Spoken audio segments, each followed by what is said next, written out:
அரிசி தொட்டி ஹரிச்சந்திரன் அரிசி தொட்டி இல்லவா? நீ என்ன செய்ய வேண்டும் தெரியுமா?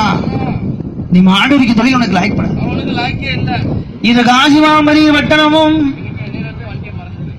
காசிமாந்திரி பட்டணத்திலே இந்த கனத்த சுடுகாடிலே நீ என்ன செய்ய வேண்டும் தெரியுமா?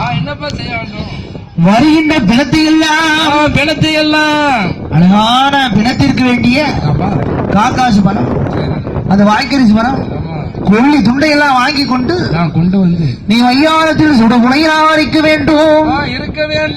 அது யாரா இருந்தாலும் சரி, சரிதான்.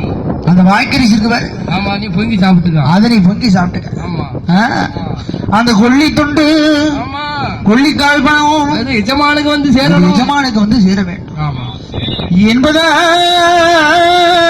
சொல்லக்கூடிய வேளை இந்த ஹரிச்சந்திர மன்னனா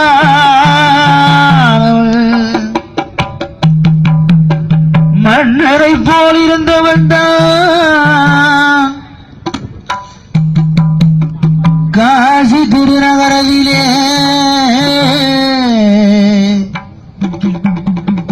கனத்த சுடுகாடிலே